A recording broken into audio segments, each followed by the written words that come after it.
Okay. See.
Okay, at 10:30 exactly, I will be starting the recording.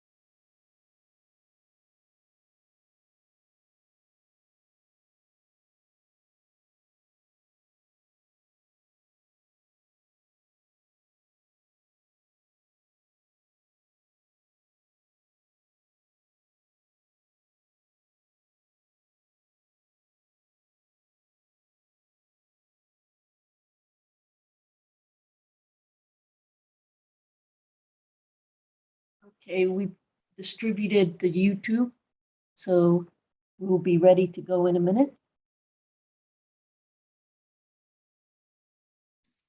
Okay.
Good morning or good evening, depending on what part of the world you're in.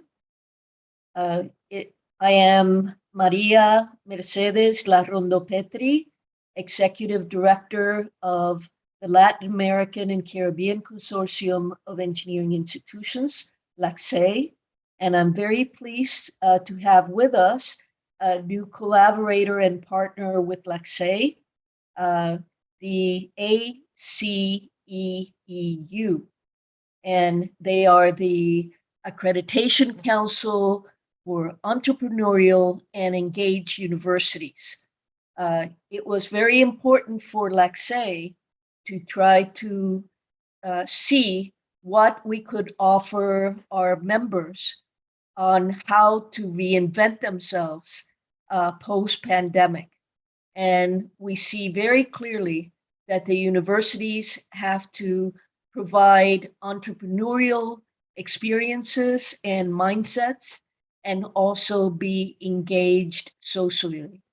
So we've reached out to ACEEU, which offers training and also accreditation for entrepreneurial and also socially engaged universities.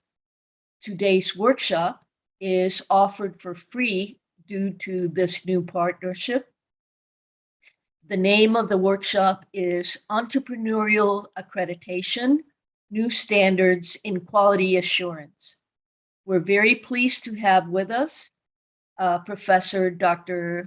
Thorsten Cleve.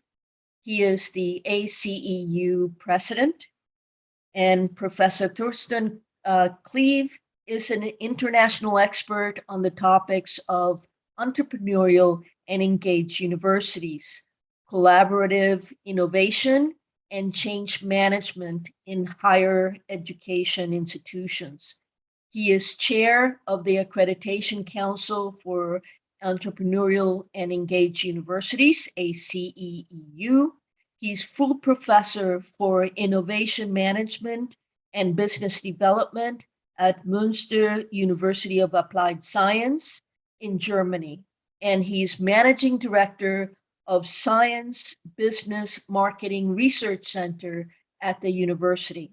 In 2012, he co-founded the University Industry Innovation Network, for which he served as chair and managing director until 2020.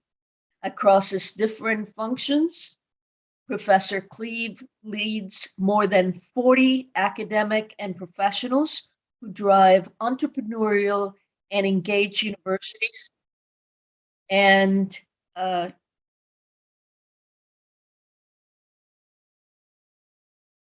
going to start the introduction because the recording just started.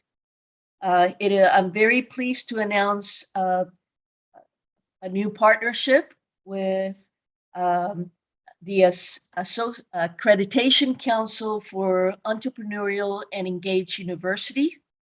They offer accreditations in these two new key disciplines, which the universities post-pandemic have to engage in. Through the new partnership, we're offering this free workshop and also discounts for the this new accreditation. Presenting is Professor Dr. Thorsten Cleve.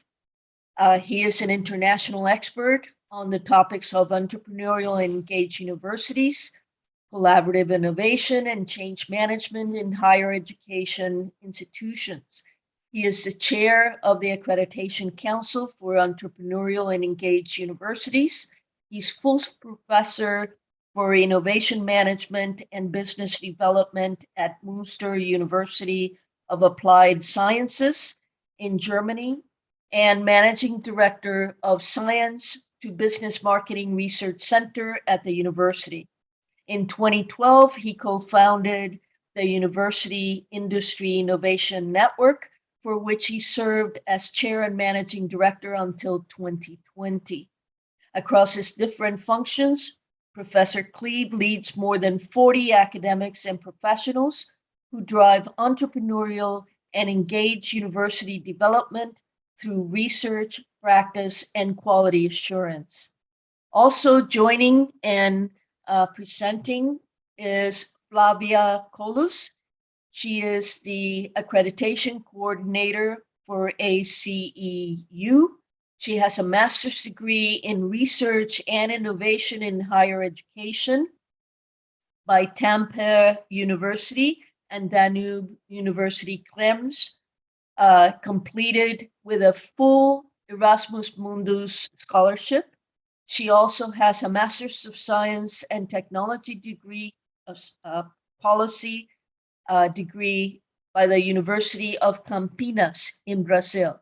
It is with great pleasure that I will welcome these two partners with Laxey, and I give them the floor to do their presentation.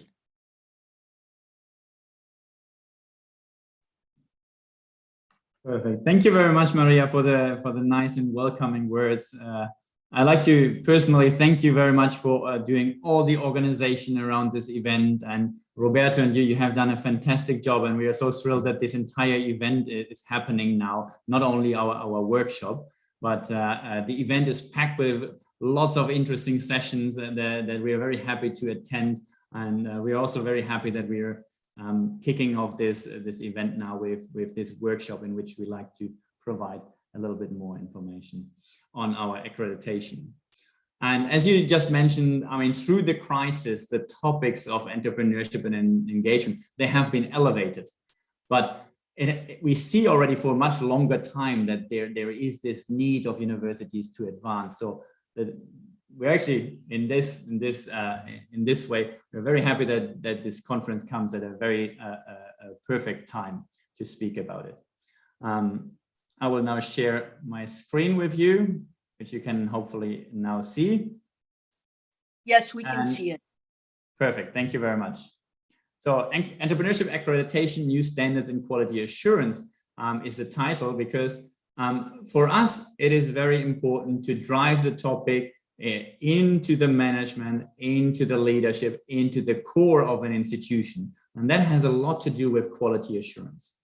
To design something that is of high quality and built around the institution, around the specific setting of the institution. As Maria has already given a very nice introduction of my profile, I don't really need to speak much about it anymore, but I would like to highlight that through these different functions in research and networking, but also now primarily as a chair of the Accreditation Council, that is where all the things come together. And I feel very pleasure to work with so many universities around the world on making these universities more impactful for the society, for the economic development, and that is a great way of engaging. And we are very happy to see that so many people are interested in this workshop. What we want to cover in this workshop is, after this short welcoming remarks, we want to give you an overview of entrepreneurship in higher education, then talk about the Acu accreditation approach that we are taking. And then I will hand over to Flavia, who will discuss the Acu process and the standards. Before then we will talk about the Acu tools and resources, and then end with a short conclusions and the opportunity to answer some questions. And we invite you to already now put any questions, any comments into the chat, and we will try to come back to as many as we can at the end of the session. So what are we aiming for today? We want to understand the challenges in driving entrepreneurship in higher education. We want to understand the concept of an entrepreneurial university.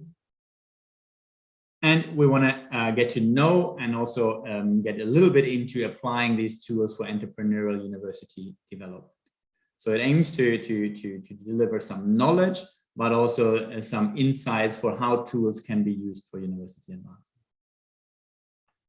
But before we actually start, I would like to basically set the scene for what is actually happening in our perception in higher education. And first of all, it starts with that we are recognizing a major transformation happening right now. And for us, it's the biggest transformation that is happening since we added research to the core missions of universities. So in the very beginning, universities were actually just there to provide education. And as you know, it then took quite a long time until we added research or the knowledge generation to the universities as a second mission.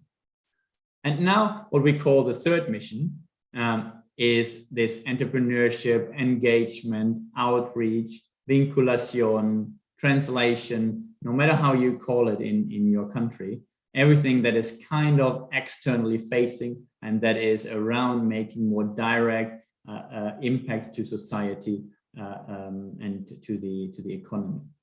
So this is what is generally speaking considered as the so-called third mission. And that is a major change in how universities operate, what people, what governments, what citizens expect from the university, what students expect from what a university stands for. And this is why we consider this as a major transformation and equally then a major challenge. And what is also important is that this changes the way of how we define and how we recognize excellence.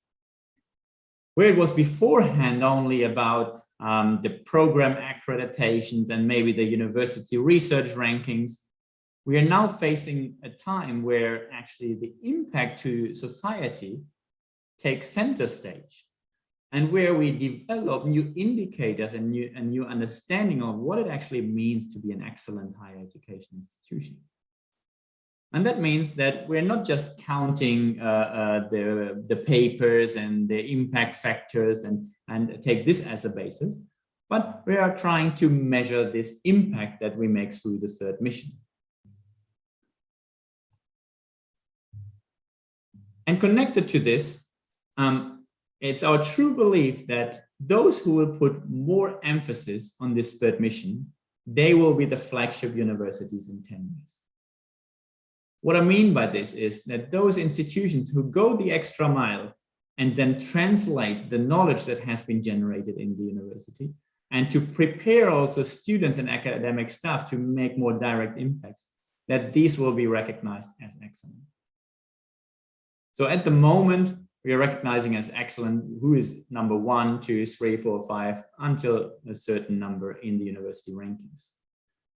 But these publications, these are just means to the end and not the end goal itself. These are not the impact itself. And we just assume that if a university publishes a lot, these will result in impacts. But that's not necessarily the case. And there's lots of more efforts to be done to actually create this impact. So with advancing our understanding of the third mission, of what it is excellent, how we can measure the impact, we will be able to recognize them better. And in the future, in our belief, these will be the institutions we look up to. And this is very well connected to the idea of an entrepreneurial university. An entrepreneurial university who tries to explore, to identify opportunities of any kind, and then exploits these opportunities to make impacts. But this is very, very challenging to design such a university because it includes this transformation, this change in the DNA of the institution to move from a second generation university, which stands primarily for education and research, to a third generation university, which also excels at entrepreneurship and engagement. And before we move further into the content, we actually prepared a little interactive exercise. And for this, I hand over to Flavia. Thank you, Thorsten. So what we would ask from you is, what are the barriers in your university becoming more entrepreneurial? So how you can participate in this little exercise, you can either scan the QR code that you see there, or you can follow the instructions on the top that say, go to menti.com and then type this code 98970211. So you can all please join this website. And then we want to see what is the biggest barrier in your university becoming more entrepreneurial. And you can write in Spanish. So puedes escribir en español if you prefer. I can understand the Spanish and then we can discuss in English. So as you access the website, if you prefer, you can all type it in Spanish. And I can also put it in the chat here, the link, if you prefer. So you can just access it and then type the code. So this is the link. I'm not sure if everyone can access it. And then I'll share the results as you include them. So the idea here is, as Thorsten explained, entrepreneurial universities are growing, and there is this new revolution happening in higher education. However, we want to understand better. It's not easy to implement them. And we want to understand better what are the challenges. So Thorsten, if you can stop sharing your screen, I can share mine with the results. Thank you. Okay, so we can see some results as they're popping up here. These are the challenges that you guys find. So we have a traditional mindset. This is something that very frequently comes up. There is a different culture, often we say, between universities and businesses and how these two organizations work. Lack of knowledge in entrepreneurship practices, that's also very interesting. So sometimes there's the cultural barrier, there's the traditional mindset, but even when people within universities are willing to do this change, sometimes they don't have the knowledge necessary. So that's very interesting to know. And some here that some universities are stuck in silos. So the academic silo, there's a little interaction, there's little conversation. That's also related to this idea of different cultures. How do you interact from academia to businesses to other academic departments? So how can social sciences become more entrepreneurial? How can health faculties become more entrepreneurial? Engineering faculty, so that's also very interesting. We have here the collaborative culture of research. The bureaucratic structure that makes it really difficult to get a new idea into action. So also sometimes universities can be quite steady institutions, and it's hard to promote change. So how can we promote change within universities, and how can we break this barrier?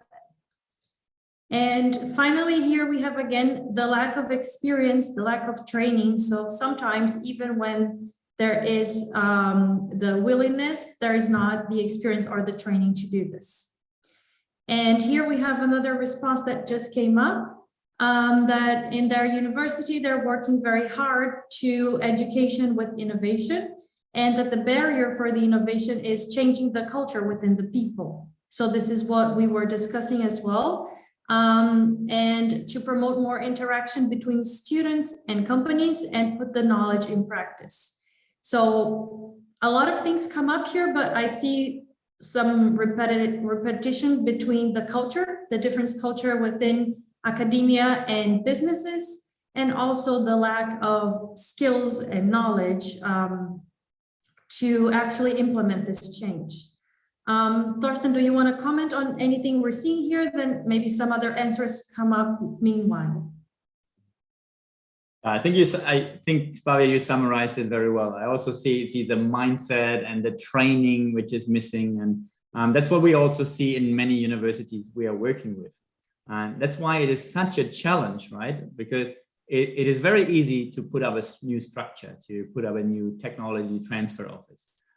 You can establish that, I mean, not very easy, you need some funding for it, but there are sometimes funding programs, but winning over the hearts and the minds of the people and changing the culture over time is a really big challenge. And we're also seeing this a lot coming in with new leaders. If a new university leader comes in, that person brings often the power and the passion, which helps to reshape this own understanding of the institution. what it means as an institution, what it means to be excellence. And these new leaders often shape really the institutions. And it comes then with now starting to celebrate entrepreneurial successes, right? It comes through good examples that are now more prominent in social media. And then over time, it will also be recognized through different processes and procedures that actually the third mission is not, let's say, the little brother of the other two missions, but because it is the end goal of a university to be impactful, to be a servant to society, then it becomes slowly a cultural change. But that needs to be, as I agree with the comments here, it takes time, but it needs also continuous efforts, and it needs continuous efforts, especially in mindset development as well as in training. Yeah. And these inputs that you're giving, so these challenges that you're all presenting to us, we will come back to them during the presentation and explain a bit about what we can do. For example, I can see something new that came up here is that academics, again, are reluctant to change. And it's very interesting to think, so it's widely agreed in a way that academics are reluctant to change, but then what can we do about this, right?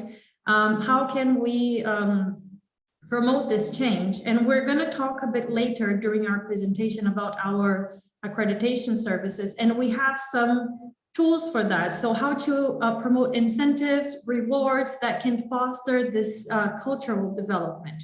So the idea here is to get a bit of these inputs from you, and then we will come back to them during the presentation to see how ACU has tools for that, or how in collaboration with other universities you can develop solutions for that.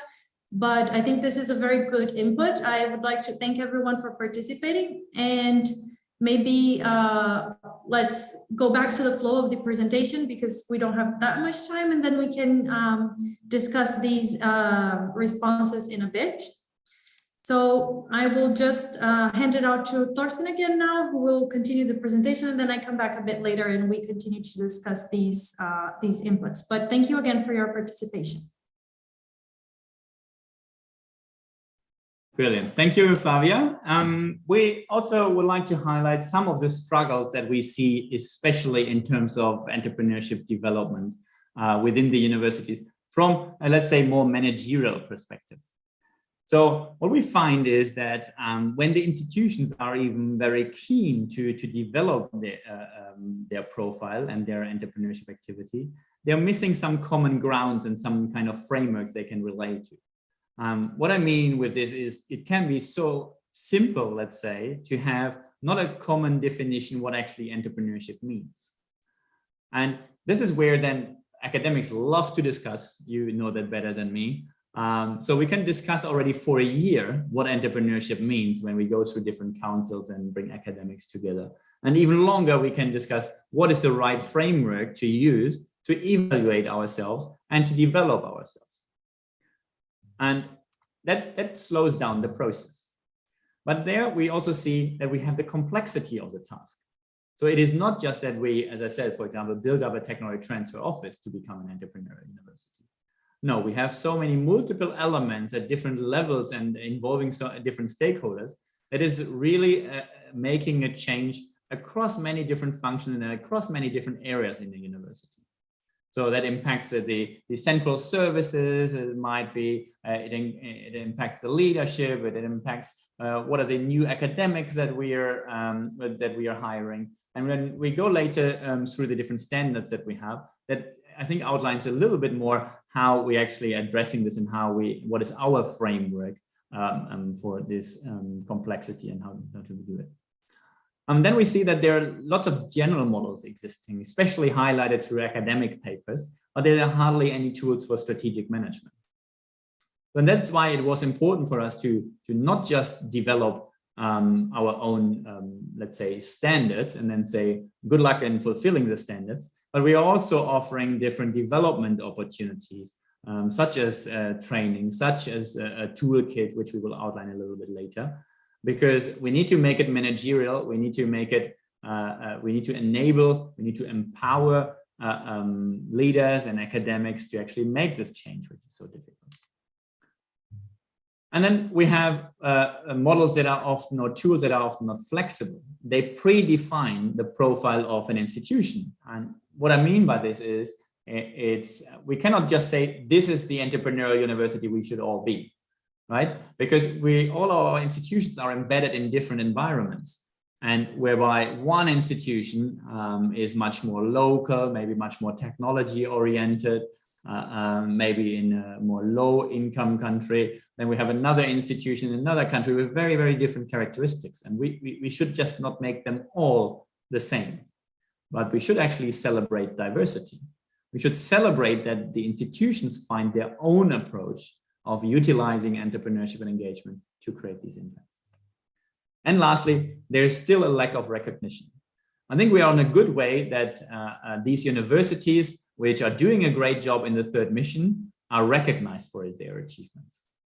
They might not be the best research universities, they might not have the most advanced educational programs, but they are change makers, and they're helping the community around them to thrive and to develop. And that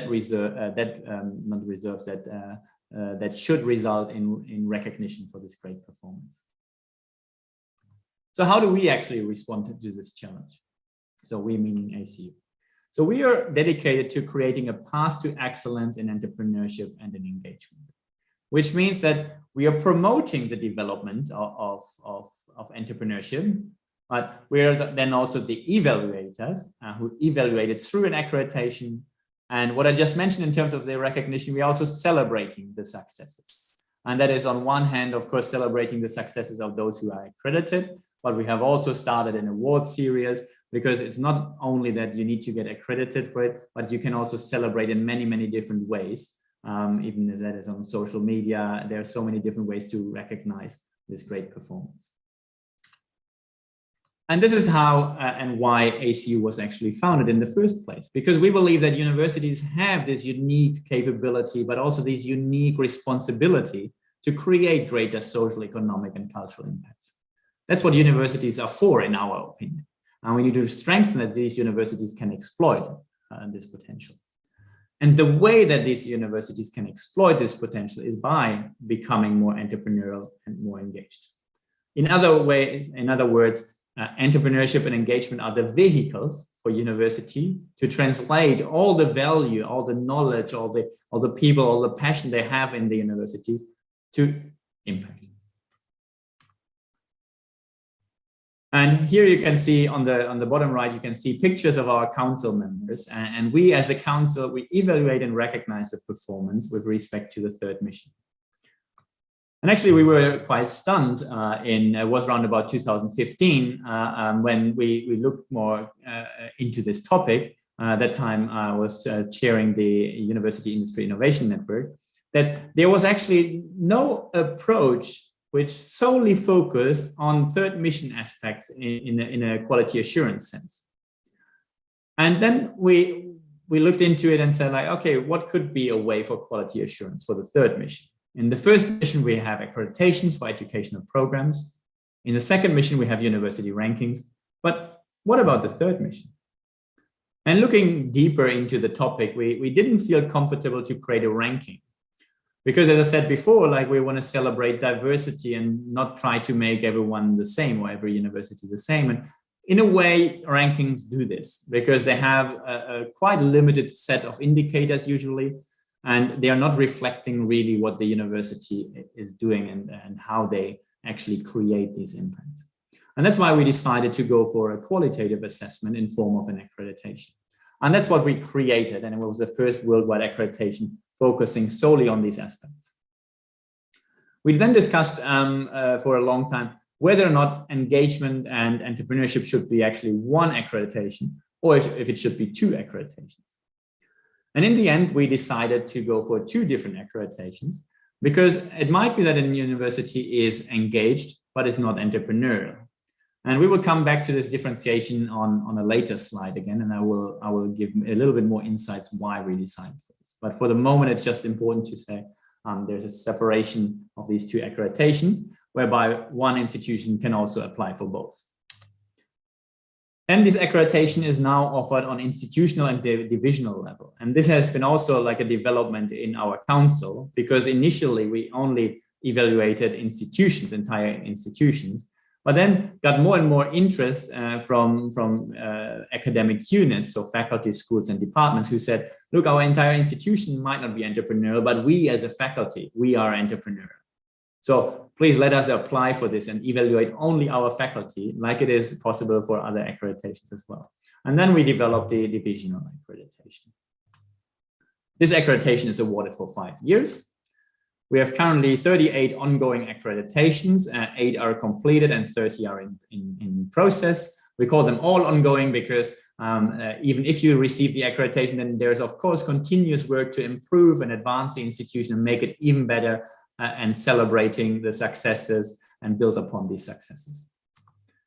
We are driven by an international council of leading experts. As I said, on the right side, you can see some pictures of these. They range from presidents and vice presidents who are really driving this topic, to leaders of entrepreneurship, accelerators, incubators, science park, engagement officers. So people who really know how to drive the topic at central elements of the university. And of course, there are also then deans represented for the divisional accreditation.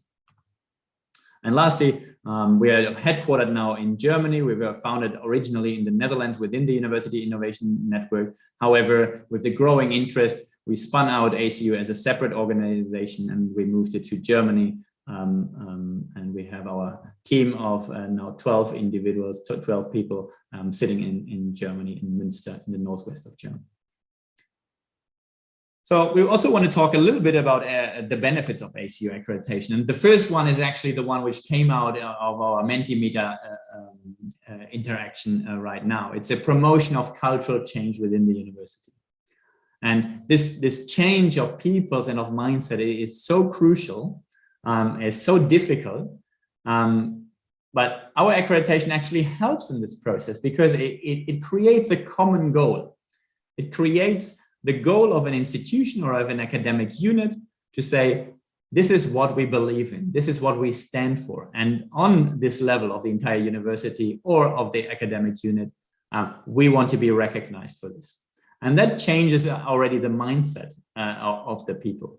They are recognizing the importance, not only by adding it to a strategic plan, but having this common goal of achieving this accreditation. Second is the acceleration of organizational development. Through our accreditation, there will be 6 experts, which will give expert insights into how to advance the institution. We will later hear from Flavia a little bit more about these different experts. But 3 of them come from our council, and 3 are other international experts which are visiting then the institution, and they are all providing insight. They are asking very difficult and challenging questions, which then make you also thinking, but they are also outlining then very specific actions to be taken to improve the organizations, which then creates a kind of an action plan for the university to advance. And that is what many universities tell us is crucial for them. Is saying there comes external people, external experts in it, and they tell us their honest opinion, and they don't hide back any opinions, and there is no conflicts of interest or anything that might happen inside the universities when these topics are discussed. But these are independent experts which give this opinion. And lastly, it's recognition of excellence. So this recognition, once achieved the accreditation, that sends a certain message to all the stakeholders around the university. May it be the students, the staff, the businesses around, other university partners around the world, but also the government. That the institution goes this extra mile that I mentioned before and cares not only about research, but also about innovation and entrepreneurship. And here I have to say that the institutions that are currently in the process tell us a lot about the diverse set of benefits that you get, because you can use the accreditation for telling the students, the future students, hey, come to us, and you will not only learn technical expertise, but also you become more impactful, and you will have a bigger impact on your own life, because you might not want to actually become an employee. You can create your own company, or you become an entrepreneur in an existing organization, or you want to become a freelancer. You become an entrepreneurial leader in a university or in government. So all this is the right message to send to students. But it's also the right message to send it to companies to say, hey, come and work with us. We're not only helping you with research, but we're helping you to innovate, to create a competitive advantage. And we have proven we are externally evaluated for this, and you can work with us. You can trust us. And in the same way, it was very interesting to hear that, that the institutions also use the accreditation for putting these into funding proposals. Because in funding proposals, you always have to outline what is the dissemination, what is the exploitation, what is the sustainability of the projects. So that the funding body and the evaluators don't think after the end of the funding period, it simply stops, but that the institution it has a natural drive to take it further, to create a startup, I don't know, to create to license the technology, to transfer the knowledge in whichever way. It doesn't have to be for money, but it can be freely disseminated to the stakeholders which can really use the knowledge. And this all is the right recognition that is provided then to the different stakeholders.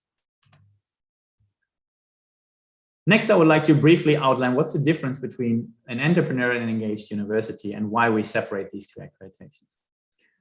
So we take a more classical approach to entrepreneurship in our definition of an entrepreneur university, and we focus there on a wide range of societal contributions, but there's special emphasis on the economic impacts. So this is more the traditional view. Of course, we are aware that there's social entrepreneurship, cultural entrepreneurship, arts entrepreneurship, and many different forms. But entrepreneurship is also a way to develop the region and the community and basically foster economic development more generally speaking. Whereby an engaged university, and here we even say in brackets, community engaged university, delivers a wide range of societal contributions, benefits, and impacts, whereby no specific emphasis is made on the economic side.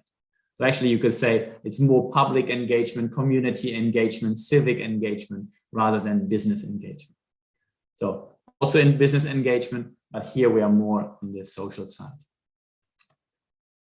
In an entrepreneurial university, we develop entrepreneurial mindsets and skills. So these are very specific elements and attitudes and competencies that we develop, whereby in a community engaged university, it's crucial for us that education and research are actually aligned with the needs of society and business, and that we are integrating stakeholders, external stakeholders into these activities.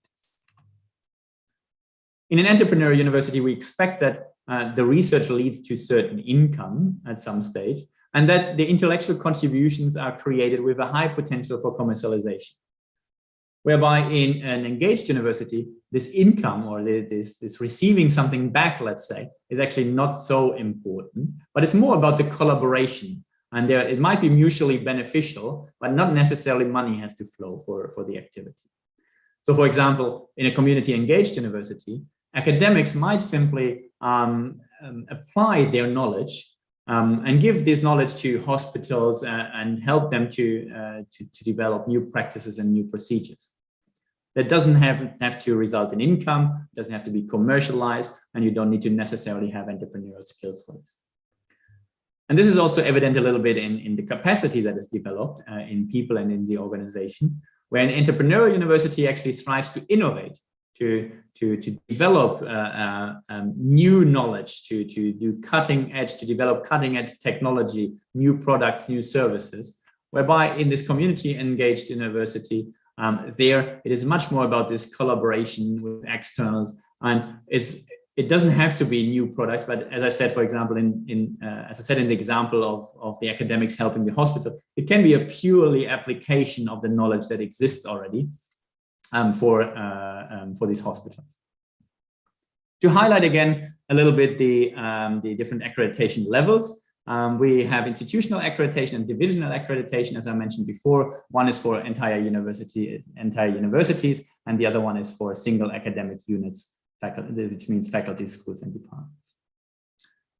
To highlight a little bit some of the numbers, we mentioned already that we have 38 accreditations in process, and here we can see some of the logos ranging from institutions in Australia, in Sweden, in the UK, in Colombia, in Poland, in Mexico, in Spain. So a really diverse set of institutions which have also very diverse characteristics in terms of size, in terms of focus, like a comprehensive university, but also universities of technologies.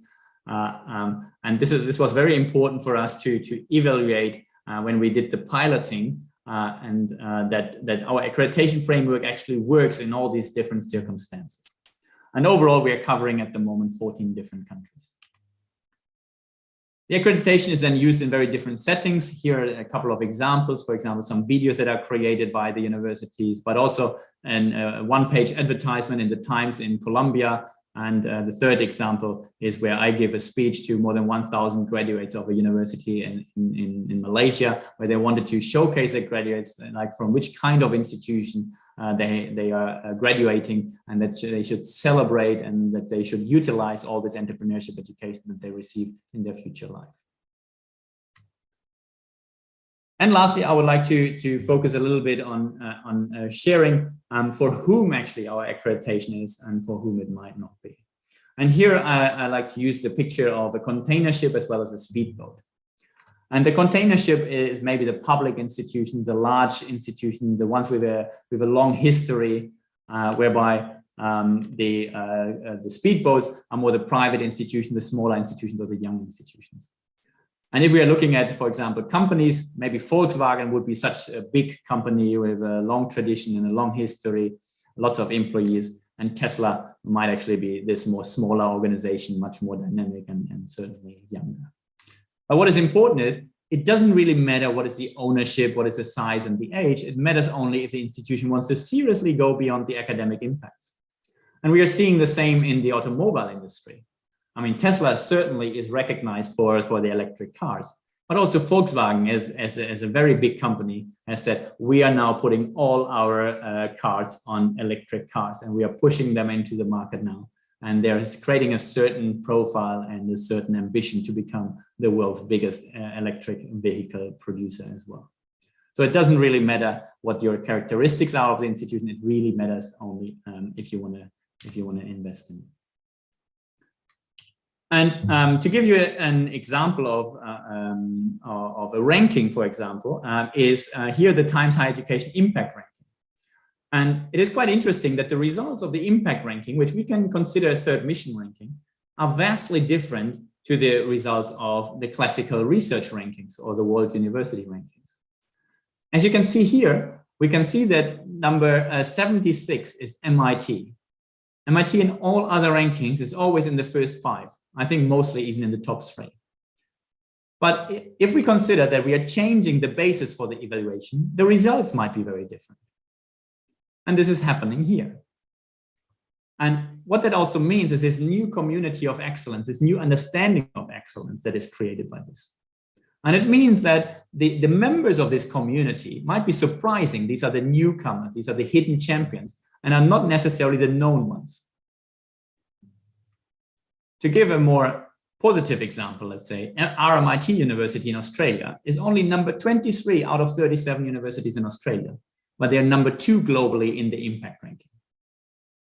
So as I said before, there is a different form of evaluation, not focused on academic impacts and publications anymore, but on the impact, on the sustainability development goals in this case.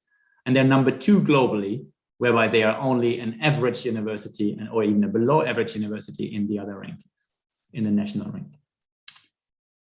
Another example is the University College Cork. And they are ranked 250 to 300 in the general rankings, but number 8 globally in the impact ranking. And you can imagine now what is happening in the recognition of these 2 institutions, where they have been overlooked for a long time. They are now globally recognized for the third mission of university. And it creates a new setting, a new way for recognition for these institutions. And with this introduction to what ACU is doing and why we're doing it, I hand over to Flavia, who will discuss the process and the standards that we have developed. Thank you, Thorsten. So if you just stop sharing your screen, yeah, I'll now take over here. Okay.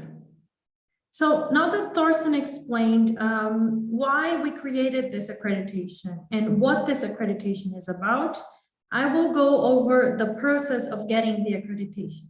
So just to summarize a bit what we discussed already, entrepreneurship and engagement are topics that are very on trend right now. Everybody realized that we need them in universities.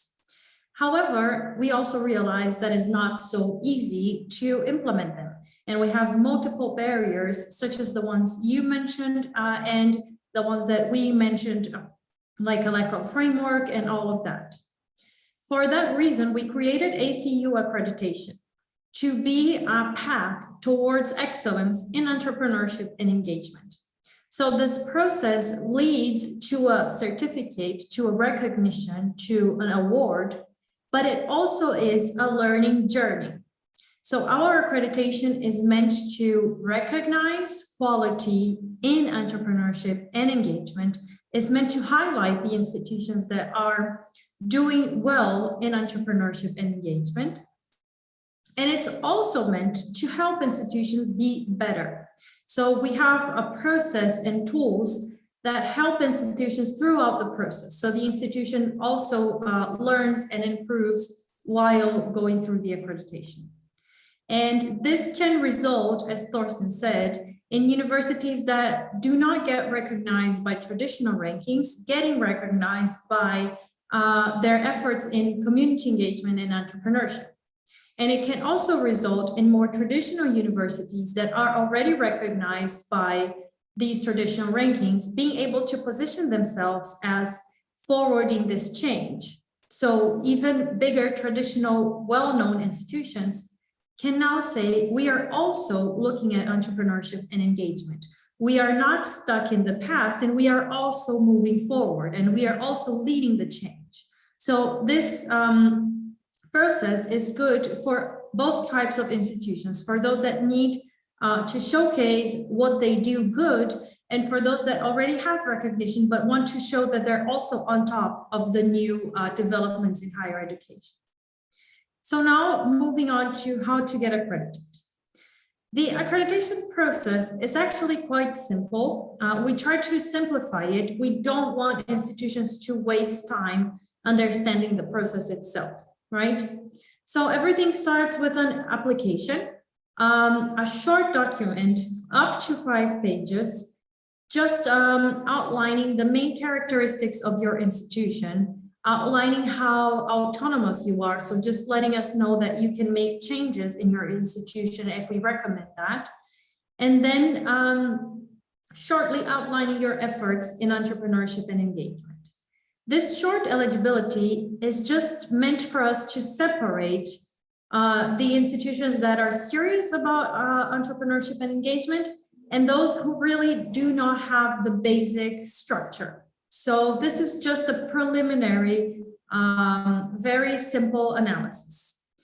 Then once the eligibility is accepted, we start the contract, and then the accreditation process actually starts. The accreditation starts with a self-evaluation from the institution. So we have 15 standards, which I will explain later. And the institution writes their evidence on each of these standards. So the institution will describe what they do for each of these standards. After the self-evaluation report is delivered, this report will be analyzed by a set of 3 experts who will say, you are ready to move forward to the peer review or not.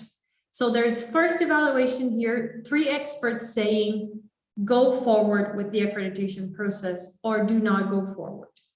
So once you are approved to go forward, we start planning the peer review visit. The peer review visit has 3 additional experts. 2 of them come from the country of your institution. So we want this to be contextualized. We understand that an institution in Latin America, and even in each of the countries in Latin America, is very different than an institution from Germany, where we're from, for example, or from the US, or from Malaysia. So we want experts from that context as well as international experts so that we have a balance between international standards, but also contextual understanding. The peer review visit then happens in person. We have done it online now during the pandemic and hybridly, so we have adapted. And then after the peer review visit comes the final evaluation. So now with the self-evaluation and the peer review, the accreditation committee can decide if the accreditation is granted or not. So this is the simplified process. The university writes a first evaluation, a self-evaluation, receives a feedback to move forward or not, then comes a peer review visit, and then a final decision. Then the accreditation can be granted, and then this is what we call the initial accreditation. After 5 years, the process starts again. So you are supposed to renew your accreditation every 5 years. However, the process for re-accreditation is simpler, shorter, but we do expect that some continuous improvement happens. So when you apply for the re-accreditation, we want to see what changed, what improved, what is it that you're doing better now. So this is generally the process. I have here the breakdown because this process is broken down into 20 steps. There is a management system where you find all these steps, the status. We have something very simple, easy to manage, so that you can understand what has been done, what needs to be done, but basically the steps are defined here. One interesting thing to highlight is you can see here on step 5, payment of application fee, and then on step 10, payment of peer review fee. This means that if the university starts the process, but in the first feedback round, it receives a negative feedback, the university does not have to pay the whole price of the accreditation. So we understand that money is always tight in universities, and we don't want universities to spend the whole amount of money if they realize in the middle that this is not going to happen. So universities will make a first payment. That's actually the smaller part of the fee, do the self-evaluation, receive an initial feedback with a recommendation to move forward or not. If they're not recommended to move forward, that's it. They don't have to pay the rest of the fee. Only if they do move forward, they pay the rest of the fee. So this is supposed to make the lives of universities easier. And that's basically the process. Like I said, 20 steps. It's supposed to be easy. It's supposed to be not taking too much time and attention. But I would like to go over now, what does ACU evaluate? So we understand how this process happens, but what are the actual standards? So as Thorsten explained, we are the first international accreditation in entrepreneurship and engagement. What is the framework then? What are the criteria? I will go over them now, and later Thorsten will show the tools that we have that can help you understand the standards better. Basically, here we have a canvas with the dimensions. We have 5 dimensions. Our 5 dimensions are orientation and strategy, people and organizational capacity, drivers and enablers, education, research, and third mission activities, and innovation and impact. These are the 5 general dimensions, and in each dimension we have 3 standards, which I'm going to explain. One thing that you can see is this is a framework for analyzing universities. It is a holistic framework. We will look at people, we will look at the strategy, we will look at education, at the impact. It really goes through all areas of the university. However, our analysis is focused on entrepreneurship. So when we're looking at people, we're looking at how the people within your university promote entrepreneurship. When we look at education, we're looking at how is your education entrepreneurial. When we are looking at strategy, we're looking at how is entrepreneurship embedded in the university strategy. So this is a general framework, but catered towards entrepreneurship. And I'll explain better now with each of the standards. So the first standard is institutional commitment. This can be perhaps the most important standard. We need the institution to be committed to entrepreneurship. So we want to see that entrepreneurship is within the university strategy or within university strategic documents. We want to see this commitment documented. So the university has to be open and clear about wanting to be entrepreneurial. The second standard is shared goals. So it's not only about the university wanting to be entrepreneurial, but it's about how this goal is shared among multiple people. So if this goal is only in one university strategic document, but it's not trickling down to more departments, to more functions and people, then this is not really ideal. So we want to see that there is commitment and that the commitment is shared between multiple people in the institution. It is not enough that one entrepreneurship director wants to push forward, right? We also want to see that there is financial planning. So if there is a commitment, there should also be a certain amount of money allocated. So the university should also explain how it includes entrepreneurship in its financial planning. And this can also include how it makes money out of entrepreneurial activities. So we want to see entrepreneurship also in the financial planning of the institution. Then this composes the first dimension. Then moving to the second dimension, we want to see how the leadership of the institution is entrepreneurial. So how are the leaders entrepreneurial? How they promote entrepreneurship within their leadership. And this is very important when we were talking about cultural change before. So how are the leaders promoting this also within the institution? We also want to see the staff profile. So how are professors and academic and administrative staff enabling the university to be more entrepreneurial?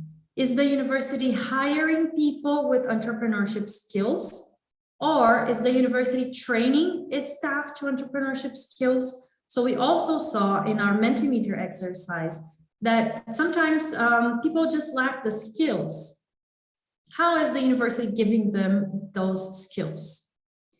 But then, even if they have the skills, how is the university incentivizing this behavior and rewarding this behavior? So how is the university providing incentives for participation in entrepreneurship activities? For example, the university might reduce teaching load for professors that engage in entrepreneurship activities. Or the university might give an award for the best project in entrepreneurship. So how is the university incentivizing this? And this is all very related to that cultural change, which leads us to the next standard, which is culture. That's what we were talking before. So is the university culture conducive to entrepreneurship? Is the university communicating that entrepreneurship is important? So this can be seen in media, in events, can also be seen throughout the campus. So we have some institutions that we have accredited that when we visit the campus, entrepreneurship is all around. So you see posters of entrepreneurship, you see flags on the walls. So you enter the university and the culture towards entrepreneurship is also there. Now, our next standard is internal support structures. This is actually, we're looking at what the university offers as support for entrepreneurship. Does the university offer an incubator? Does the university offer a technology transfer office? Does it offer training? So does it have a support structure for training students to pitch their ideas, for example? What is that the university offers? However, not every university can offer everything, right? Not every university is big enough to offer everything. So we have another standard that is service alignment. What the university cannot offer on its own, the university should be able to provide through partnerships. So let's say the university has a technology transfer office, but it does not have an incubator, and the university is not big enough to create an incubator. The university can partner with a city incubator or with the incubator of another university to offer its students these services. So the important thing is the students and professors and staff are supported throughout the whole entrepreneurship journey, with some services provided by the university, but those that the university cannot offer, that it collaborates to offer. So the university can do that in multiple ways. It can be with the teaching, so it can find people that teach entrepreneurship skills, but they have these services have to be there. So this is also a standard for us. Now, moving to the idea of education. So how is education entrepreneurial? Are the professors, do they have guest lecturers? Do they invite people from businesses to go and teach in universities? Do they have courses on entrepreneurship? So this is multiple ways. There's multiple ways that a university can be entrepreneurial in education. Then research. How is the research entrepreneurial and aligned to the needs of society? So how is research converted? So not only stopping at the research, but also pushing that this research is also used on the outside. So we also have this standard of research. This can also be how many, for example, theses or academic projects are linked to businesses. So universities frequently show us that. So they can say 10% of the academic thesis defended this year were done in partnership with businesses. So that is also something. And then finally, we have third mission activities. So what is the university offering outside as well that is not teaching and research? So what services do the university have? And this can be multiple. This is probably very broad, but we want to see what are the services that universities have here. And then the final dimension is perhaps the most challenging one, but it's very important in quality assurance. We want to see continuous improvement. What are the plans that the university has to improve in entrepreneurship? Does the university keep track of the metrics? Does it have plans, target goals? Does it review its approach and changes? So if it has a strategic plan for entrepreneurship, does it have a plan to review it in a certain amount of years and adjust? We want the university to show us that it is a learning institution and that is willing to improve. Then we want to see how the university influences the ecosystem. This is tricky because we want here the university to show that because the university exists, the entire ecosystem is more entrepreneurial. So how is the university sharing the entrepreneurship activities with the whole other ecosystem? Is the university making the government more entrepreneurial? So is the university influencing? We have a lot of cases of universities working with the city councils, with city planning. So how is the university being a positive influence in the entrepreneurship ecosystem? Is the university making businesses more collaborative?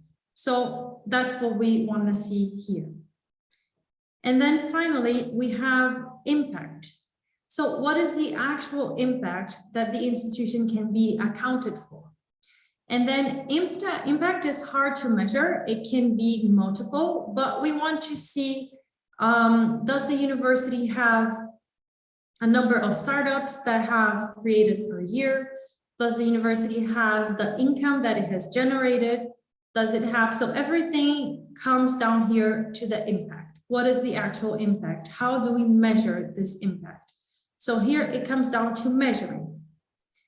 And those are the 15 standards of ACU.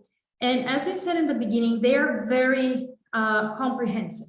We are looking at every aspect of the institution. So even though we are an accreditation for entrepreneurship and engagement, we are not just looking at third mission. We are looking at how the whole institution is entrepreneurial, including the third mission. but we also want to see how the staff profile, the culture, the institutional commitment. So it's really looking at all the institution. And then one thing that I would like to highlight here is we want to value diversity. So these standards are open enough that the universities can find their own profile within. So as Thorsten explained, rankings are often not the best friends of diversity, right? So rankings tell you what's the number of startups that you created, what's the amount of money that you generated. And this can be suitable for some universities, but not for all universities. So we want to do a qualitative assessment, and this should be according to the university's profile. So when the university writes the first standard, institutional commitment, it is going to tell us what is the goal of the university within entrepreneurship, right? So if you are an engineering faculty, for example, and you're going for the accreditation just in the engineering faculty, is the tech transfer that you're looking for? What is the goal there? Or if you are an arts university or a health university, is the goal with entrepreneurship just to make your students more entrepreneurial when they leave so that they find better job opportunities? So what is your profile? We will do the accreditation according to that. So we value the diversity, and that's very important because higher education systems do not work if every institution is the same. They work if every institution complements each other so that the whole system is complete, right? And our accreditation is looking to promote that as well. And then something else that I wanted to note here is that universities have to describe this, as I said, in a qualitative way. So they bring their own descriptions of the standards. And this is done in a self-evaluation report, but we want them to write specifically for each standard, not just throw in documents, but actually think through. And as they reflect in each of these standards, the learning process has already begun. So the institution is already learning and improving. So these are our goals with the standards. As you can see, some of them tackle the Mentimeters issues that we discussed of training, of mindset, and we later will present what are the actual resources that we have for universities to become better in these standards. So now the next step in the presentation is exactly the tools and resources. So as I said before, we're not just evaluating, we're also developing universities. Our goal is also to make universities better. So we have a toolkit, a wide range of tools. One of them is the canvas that I showed. Like I did here, universities can stick in what they do in each standard. I'll go quickly towards these tools. We have a university quick assessment survey. This is online. You can find it now. You can fill in your self-evaluation of your university. So we have some questions and you can say how you evaluate your university there. We will give you the results and some quick recommendations. So we will send you how well your institution is doing, what's the overall performance, what are the best, what are the worst performance of your institution, and some quick recommendations. So this is something that everyone can do. It's open. It's on this website, toolkit.acu. So you can all have access to this. We also have the canvas, as I showed. This is the canvas, and universities can put sticky notes with what they have. So they can say, we have each activity for each of the standards, and this helps them understand better what they are doing, because often we don't know what we're doing, right? And then here are just many examples of what universities can fill in, but this can be very helpful for universities to understand in which standards they have activities and in which standards they don't really have. These are some examples of universities using the canvas. So we have done several workshops with these canvas, and these are some pictures from these workshops. We also have entrepreneurship cards. These cards explain each standard. So here is shared goals. has the name of the standard, the description, in which dimension it belongs to, and then it has some guiding questions. An example. This kit is available online. You can also find these cards, and they are very helpful to understanding our standards. And you have a QR code for further details. Here also an example, we have the printed kit we can ship to your university for a fee if you would like, if you don't want to use the online one. But here are some examples of universities using these cards to do self-assessment. Then we have a list of good practices. This is partially open and partially for members only. So we have more than 300 cases explaining good practices classified by our standards. So if you do not understand exactly what a university can do to improve, for example, the staff profile, you can go on our platform, filter staff profile, and you will find case studies of universities describing how they improved their staff profile with more than 300 cases. And we also have a pathfinder. It's again just another Canva that you can use to fill in what you're going to do in each standard. So this can help organizational development. And you can put the tasks that you're doing and how they are completed or not. Then these resources that I just presented are free and available, but not all resources are available for everyone. So we have member benefits that are available just for our members. They include a knowledge library, organizational development resources, visibility and promotion. So our members get a certificate of membership and they can already announce on their website that they are members of ACU. We have events that are only for members. We have an annual forum for networking. We also have a recording of all past events available for members. And we have a student accelerator. We have many benefits, but I would like to highlight a couple of them. One of them is the ACU Workshop. This is for organizational development. So ACU will offer all members a workshop on self-assessing the status quo of its university. So the university is not lost with the standards, but we offer just for your institution a half-a-day workshop where we go through the standards with you and we go through which activities you're doing and where would they fit and where you don't have enough activities. And this prepares you for the accreditation. So you know already how to write the report, you know which activity goes where. So this is our goal here. And it also helps you in developing those activities further. The other thing that I would like to highlight as a benefit is our student accelerator. So not only member universities have benefits for development, but the students of member universities also have benefits. So the students of member universities have access to an accelerator for entrepreneurship projects. This is a digital accelerator that guides the students from choosing an idea to pitching their innovation project. So this has 8 phases, each filled with video lectures, with tools, online tools that they can use, and it will guide the students through this journey. And this can also be used by professors of entrepreneurship. They can take this tool and adapt in the courses. So when you become a member university, your students automatically have access to this, and everyone can use it within the university. So this is a short overview of our benefits, member benefits and resources. Please explore our website. There is a lot more there.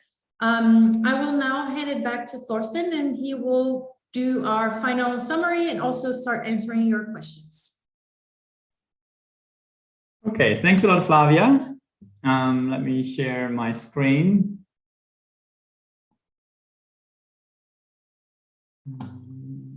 One second.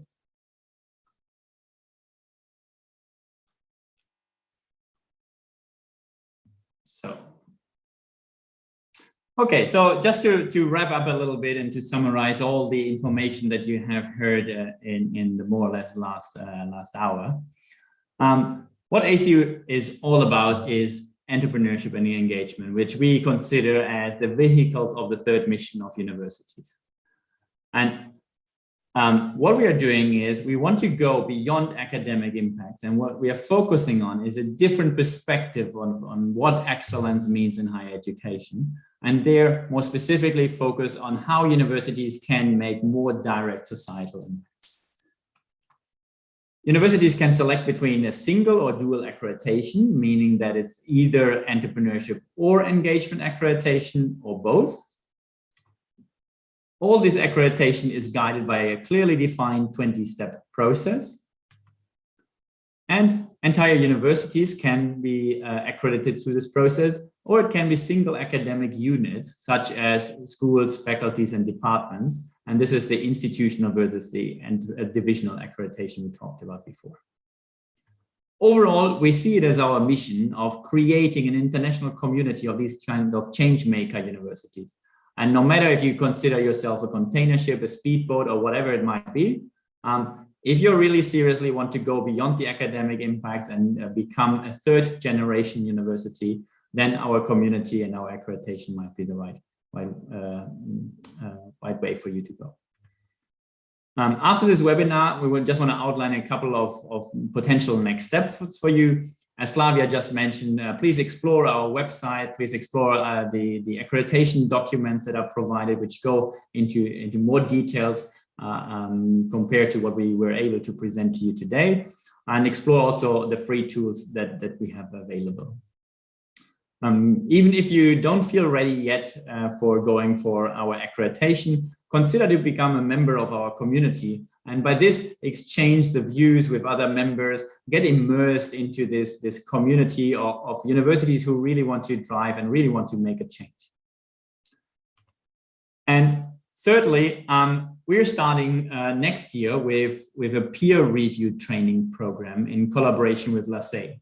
So that means that we're having a training program for people who get knowledge on the standards, the process, and all the information that you need to become a peer reviewer for our accreditations, but also to promote the idea of ACU accreditation inside of your institution. So we will copy here this link. Flavia will copy this link into the chat. Because there is a pre-registration form. So if you're interested, if you or one of your colleagues might be interested in joining this peer review training program, then please fill out this pre-registration form. There are no strings attached. We will just use this to follow up with you, to give you more insights into what is happening. The most or what is important is there will be a training program over a couple of months, and then at the next LASSE conference in summer next year, we will then also outline those who have successfully gone through this training program. And lastly, please consider the option of undertaking ACU accreditation. As we said, it's not only an evaluation, but it's also a development path you would be going on. And we have every 3 months a deadline. The next deadline is January 15th, 2021. What is needed for this is what Flavia explained as the first step, which is handing in this kind of 5-page eligibility application document together with a letter, which is a request for accreditation letter. And through this, an initial evaluation, kind of an eligibility evaluation will be done. And then the process would start in the weeks coming after this. So the preparation time actually for submitting this is not too long.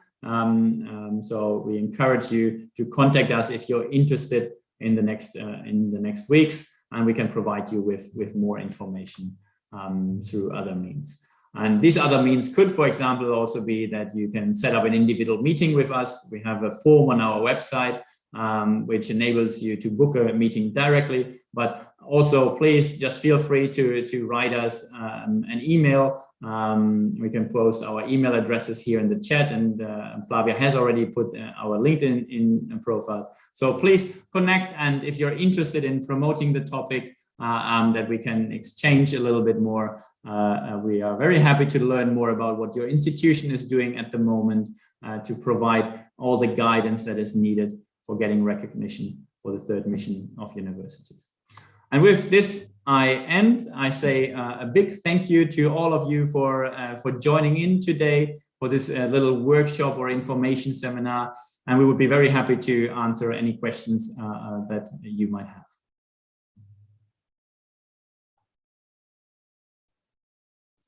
Muchas gracias. Oh, I started in Spanish because I was listening to the translation. So I'm going to switch my brain to English. And first, I want to thank both of you for a very interesting lecture and proposal, and also for reaching out to make us the partners in the Americas. We're fully committed and understand the importance of embracing this new mission. We will now open questions from the audience. We have 29 participants. I think it went up to 30 at one of the points, 30, 31. And we're also broadcasting it on our YouTube channel. So we will give you feedback on that.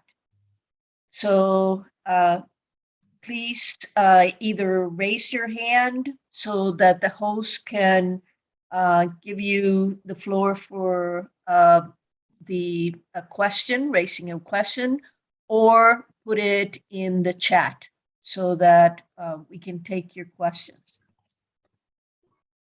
Correct. So I will start with Santa Milena Sandoval, and I will allow her to talk. So there. So now you can do your question. Please go ahead.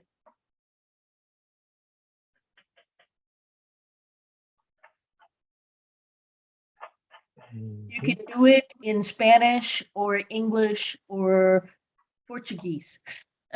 So we have translators for all.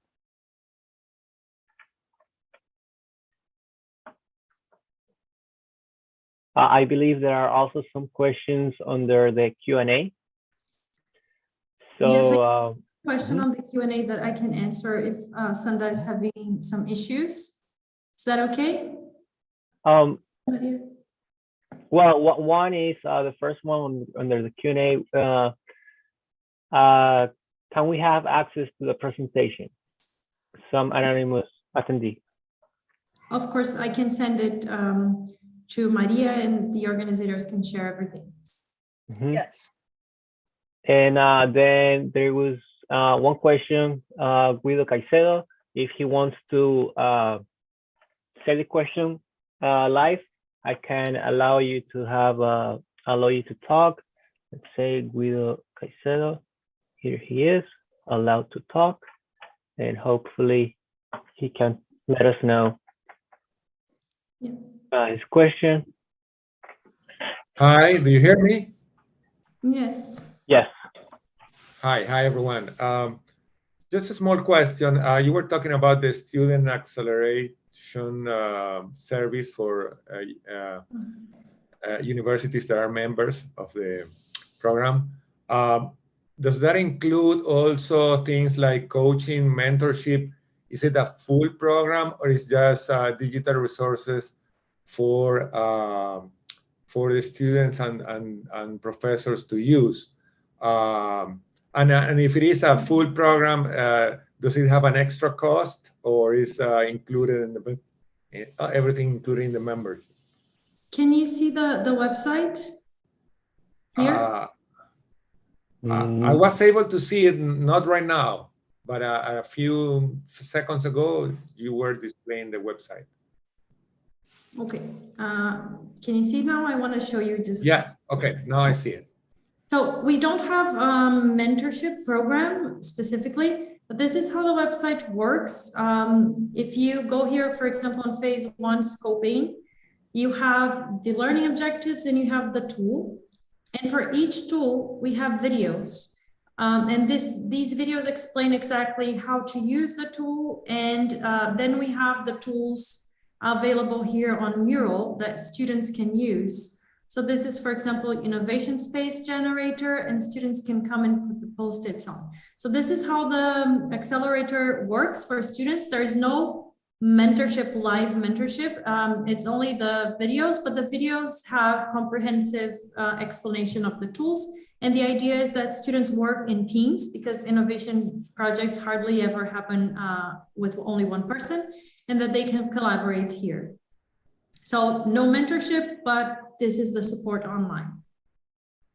Okay, thank you. Guido, if I can explain this also a little bit. So the idea of the accelerator is to really widely spread it and make it really widely available.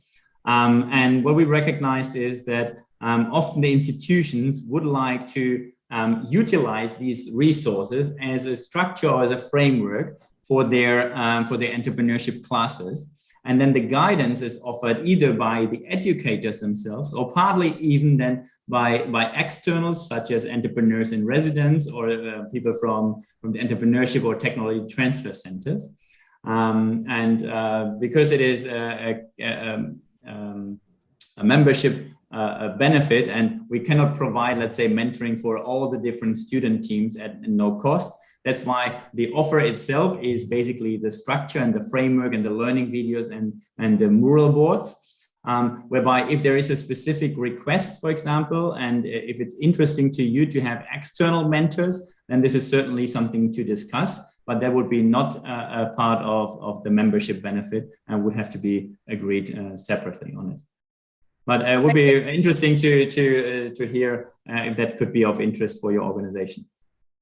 Yes, I think it provides a lot of resources that we could also provide translations and some other things to make sure we meet the diversity of languages of our members. This year, we're also in this conference instituting the first entrepreneurial competition. And we will also do it in July, so there will be 2 competitions.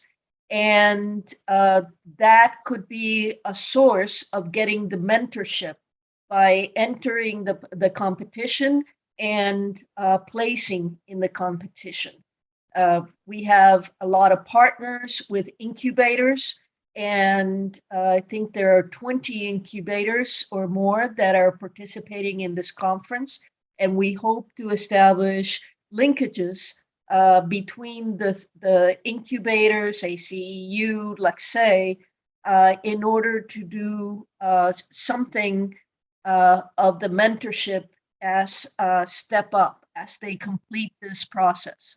So I thank you for all the resources that you're providing, because that gives us a common language and a common structure for all our members to present in their universities to prepare the students to compete in the competition, where they can get international membership, mentorship, and possibility of entering perhaps an incubator as part of the prize. Thank you.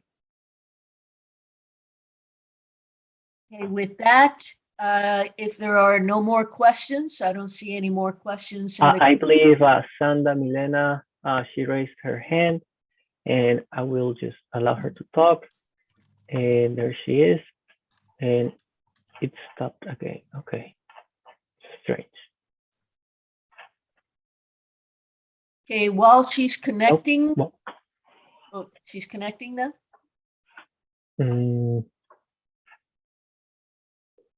Nope, I believe she left. So I want to remind all of you that if you go back to the web page or the link, direct link that Flavia shared with you, we will be having the first trimester and a training for peer reviewers. We're establishing a true collaboration between industry incubators in universities and the accrediting program, and would like to offer ACEU a method of training in multilingual languages like we're offering here, so that we can have a pool of peer reviewers that are from LACSE or as a result of the LACSE training that can be a peer reviewer for industry, for universities that are going after this accreditation in Latin America and the Caribbean, as well as the Americas is what we're trying to focus our efforts under the mission that was given to us by the Organization of American States. The ministers of science and technology are very interested in the universities, especially in Latin America and the Caribbean, to go after international accreditation and recognition. So we believe that this is a serious effort and worth you alerting the interested people in your university, if you're not the correct one, to sign up for this training. We will give priority to LACSE members, but the training will be free, but there is limited capacity for the first batch of peer reviewers. So these would be our founding peer reviewers for this accreditation. So I encourage you to participate in this training. It is a considerable effort over a period of months, and this would give you a certificate as certified as one of the international peer reviewers by ACEEU. So I encourage you to follow up with that. With that, we end the session. Thank you, Professor Dr. Thornston. Thank you, Flavia. And hopefully we'll continue the close collaboration and training, and we will offer the outcomes at the July conference of LACSE, as well as more in-depth training at that conference, which will be in hybrid form. There will be intensive training given in Boca Raton, Florida, where the conference will be held live, and it will be hybrid with virtual. So thank you for your participation, and we hope that you will follow up by signing up for the peer review training certification. Thank you.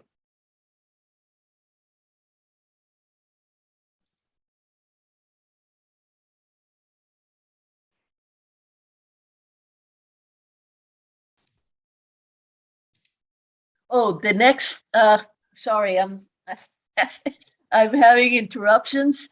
The next workshop is going to be starting at 1 o'clock. And it has to do with the best practices. They had a competition and selected a number of best practices to feature. So I encourage you to attend for the best practices of teaching entrepreneurship in the universities.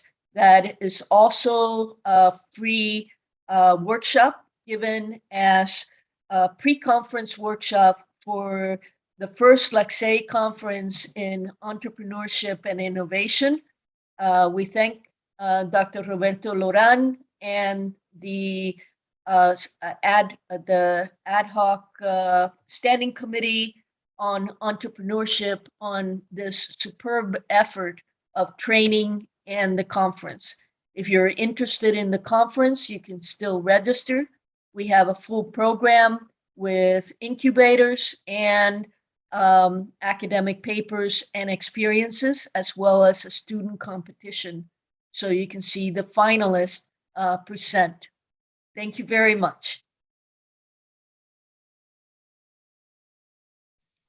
Thank you very much, Maria and LACSE, and thank you for everyone that participated and for all your questions and inputs. We're very happy to be here, and to be talking with so many engineering schools. We're actually coming out with a School of Engineering accreditation tomorrow, so keep an eye out for that, and hopefully we'll have more coming from Latin America and the Caribbean and North America as well. So it was a pleasure. Yes, thank you very much, everyone, for joining in.